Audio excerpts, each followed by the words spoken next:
ఎన్నికలు కాబట్టి ఎన్నికల ముందు ఏం చేయాలో చేసి తప్పకుండా నిర్ణయం తీసుకుంటుంది. అలాగే ఈ శిబిరానికి విచ్చేసి మాకు మద్దతు తెలియజేసి మన ఈ శిబిరం గురించి పునరాలోచన తెలియజేసినటువంటి మన వైసీపీ నాయకులు ధన్యవాదాలు తెలియజేస్తూ మేము జేసీ నాయకులు మళ్ళీ మీటింగ్ కూర్చొని అది ఏం చేయాలో తప్పకుండా ఆలోచించి అన్నగారు చెప్పిన సూచన కూడా మేము పరిగణనలో తీసుకుంటామని తెలియజేస్తూ మళ్ళీ ఈరోజు శిబిరాన్ని సందర్శించడానికి వచ్చినటువంటి మన మాజీ ఎమ్మెల్యే గారి సభ్యుల గారికి, చంద్రకాంత్ రెడ్డి అన్న గారికి, మరి స్వామివారికి కూడా ప్రత్యేక ధన్యవాదాలు చేస్తారని తెలియజేస్తున్నాము.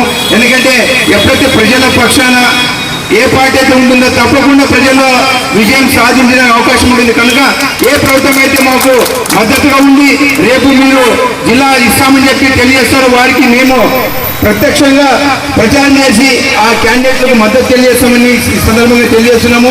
భవిష్యత్తులో మాకు జిల్లా ఎవరైతే ఏ పార్టీ ఇస్తుందో మాకు ఇక్కడ పార్టీ సంబంధంగా మా ప్రజల 5 నియోజకవర్గ ప్రజల ఆకాంక్షలకు అనుగుణంగా ఎవరైతే మాకు మద్దతు పలుకుతారో వారికి తప్పకుండా మా ఆదరణ చేసి మద్దతు తెలియజేస్తుంది. కనుక ఈరోజు ఆ రకంగా మాకు ఇచ్చేసి మాకు పట్ల సానుభూతి తెలియజేసి మన శిబిరాన్ని గురించి కూడా ఆలోచించండి అని తెలియజేసిన వైసీపీ నాయకులకు వారి యొక్క ప్రతి ఒక్క ఇక్కడ వచ్చేసిన నాయకులందరూ కూడా ఆదోని జిల్లా సాధారణ సమితి తరఫున ధన్యవాదాలు తెలియజేస్తున్నామన్నా. తప్పకుండా మా జేసీలో మీరు చెప్పినటువంటి సూచనలు పరిగణ తీసుకుంటాము. ఎందుకంటే ప్రజల అనుగుణంగానే మేము ఉంటాం, కానీ ప్రత్యేకంగా మేమంటూ ప్రత్యేకంగా సమాజానికి ప్రజలకు వేరే ఉంటామని తెలియజేస్తూ మనకు ఇచ్చేసినటువంటి నాయకులందరూ కూడా మరొక ధన్యవాదాలు తెలియజేస్తూ కృతజ్ఞతలు తెలుస్తున్నాం. జై ఆదోని.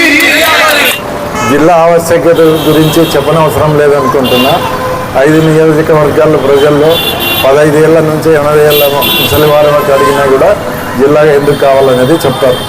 మన మాజీ శాసనసభ్యులు సాయిప్రసాద్ రెడ్డి గారు చెప్పినట్లు ఇది ఈరోజు కాదు, 100 రోజులు ఎంత ఇబ్బంది పడి ఈ శిబిరాలు నడిపినారనేది మా జేఏసీకి తెలుసు. ఇది కూడా పబ్లిక్లో చాలా సపోర్ట్ ఉంది. మేము ఊహించని రీతిలో సపోర్ట్ వచ్చింది కాబట్టి నడపగలిగినాం. ఈరోజు ఈ జిల్లా అనేది 5 నియోజకవర్గాల ప్రజల ఆకాంక్ష మనోభావాలకు సంబంధించింది. మరొకసారి అన్ని ప్రభుత్వాలు, కూటమి కావచ్చు, వైఎస్ఆర్ కావచ్చు, ఇంకోరు కావచ్చు, రాజకీయాలు వద్దు, దీనికి సరైన డెసిషన్ తీసుకోలేకపోతే ఒక సైలెంట్ విప్లవం జరుగుతూ ఉంది. దాన్ని ఓటు రూపంలో చూపిస్తారు. కాబట్టి అతి త్వరలో జిల్లాని ప్రకటించి 5 నియోజకవర్గాల ప్రజల మనోభావాలను దృష్టిలో పెట్టుకొని ఏదో ఒక హామీ ఇవ్వాల్సిందిగా పెద్దలు, గౌరవనీయులు, మాజీ శాసనసభ్యులు సాయిప్రసాద్ రెడ్డి అన్న గారికి, అట్లాగే చంద్రకాంత్ రెడ్డి గారికి, మరియు విచ్చేసినటువంటి రామలింగేశ్వర యాదవ్ గారికి, మిగతా జేఏసీ నాయకులందరికీ కూడా ఉద్యమాభివందనాలు. మరి 100 రోజులు పూర్తి చేసుకొని 101 రోజులు కూడా నాయకులకు అందరికీ కూడా ఆదోని జేఏసీ తరఫున ప్రత్యేక ధన్యవాదాలు. మరి మా ఉద్యమ ఫలితం అయితే ఎక్కడికి పోదు. ఎందుకంటే మా వెన్నంటి ఉన్నటువంటి అన్ని రాజకీయ పార్టీల కంటే మరి ముఖ్యంగా మాకు అన్నగారు అయితే మొదటి నుంచి భరోసా ఇస్తున్నందుకు అన్నగారికి, సాయిప్రసాద్ రెడ్డి అన్నగారికి ప్రత్యేక ధన్యవాదాలు తెలియజేస్తూ ఉన్నాం. ఫ్రమ్ ది బిగినింగ్ ఆన్వర్డ్స్ ఈ రోజు వరకు కూడా మేము ఏ కార్యక్రమానికి పిలిపించినా కూడా చేతులిస్తున్నటువంటి సాయిప్రసాద్ రెడ్డి అన్నగారికి ప్రత్యేక ధన్యవాదాలు తెలియజేస్తున్నాం ఆదోని జేఏసీ తరఫున. మరి మున్ముందు జరిగేటువంటి కార్యక్రమాన్ని మేము జేఏసీ తరఫున ఏ నిర్ణయం తీసుకున్నా ఆ నిర్ణయానికి మీరు సహకరించవలసిందిగా అన్నగారిని కోరుతూ ఉన్నాం. మరి మేము కూడా ఆలోచనలో ఉన్నాం, ఏం చేస్తే బాగుంటుందనేటువంటిది.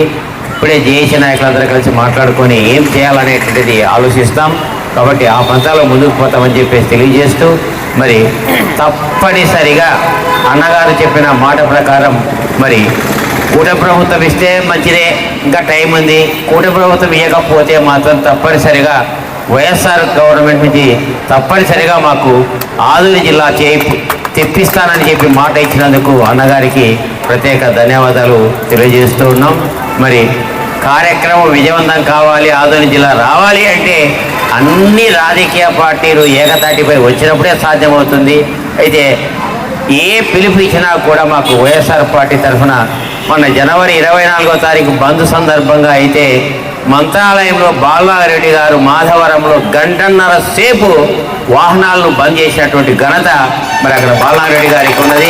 బాలారెడ్డి గారు అయితేనేమి, ఆలూరులో ఉండేటువంటి విరూపాక్షి గారు అయితేనేమి, ఆదంలో ఉన్నటువంటి మన సాయిపతి రెడ్డి గారు కానీ, పత్తికొండలో ఉండేటువంటి గంగడి శ్రీదేవి మేడం గారు అందరూ కూడా మాకు సహకరించినందుకు వారందరికీ కూడా పేరు పేరున ఆదోని జేఏసీ తరఫున ప్రత్యేక ధన్యవాదాలు తెలియజేస్తూ ఉన్నాం. మరి మాకు ఇంతటి సహాయ సహకారం అందించినటువంటి అన్నగారికి ప్రత్యేక వందనాలు కూడా తెలియజేసుకుంటూ, మరి ఏది ఏమైనా అన్నమాట నేను కూడా మాట్లాడుతూ ఉన్నా, ఏది ఏమైనా ఆదోని జిల్లా సాధించి తీరుతామనేటువంటి ప్రగాఢ నమ్మకం అయితే మాకున్నది. మరి అందుకు సహకరించవలసిందిగా మరొకసారి అన్నగారికి విజ్ఞప్తి చేస్తూ నాకు ఈ అవకాశం ఇచ్చిన జేఏసీ నాయకులకు ప్రత్యేక ధన్యవాదాలు.